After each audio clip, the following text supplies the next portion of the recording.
Break नंतर आपलं स्वागत। मी रेश्मा साळुंखे। मुंबईतून एक महत्त्वाची बातमी हाती येते। तांत्रिक बिघाडामुळे मुंबई मेट्रो रखडलेली आहे आणि गेल्या तासाभरापासून घाटकोपर स्टेशनवरती मेट्रो ट्रेन उपलब्ध नाहीये। मेट्रो स्थानकावरील उद्घोषणेप्रमाणे घाटकोपरहून मेट्रो सेवा फक्त मरोळ नाका स्टेशन पर्यंतच चालवण्यात येते। मरोळ नाका स्थानकापासून वर्सोवा स्टेशनकडे मेट्रो ट्रेन्स या बंद आहेत। रीमा जावळे आमच्या प्रतिनिधी आपल्याला अधिक माहिती देतील। रीमा, मेट्रो प्रशासनाकडून नेमकं कारण काय सांगितलं जातं या रखडपट्टीचं?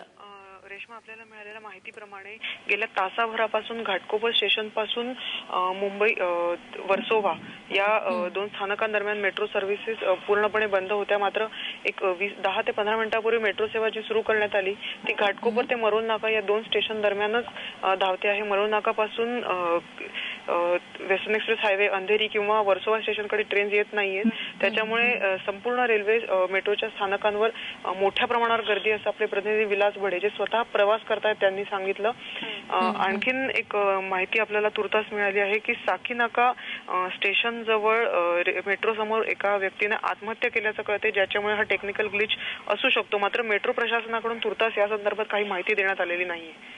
निश्चित रीमा, तुझ्याकडून अपडेट्स घेत राहू। तुर्तास धन्यवाद तू दिलेल्या माहितीबद्दल। तेव्हा आपल्याकडे जे लेटेस्ट फोटो आलेले आहेत त्यानुसार बघायला मिळते की लोकलला ज्या पद्धतीने गर्दी असते तशीच गर्दी मेट्रो स्थानकावरती आहे। सुदैव हे म्हणावं लागेल की आज रविवार आहे, त्यामुळे चाकरमानी तिथे नाहीये, नाहीतर ही गर्दी अजून वाढली असती।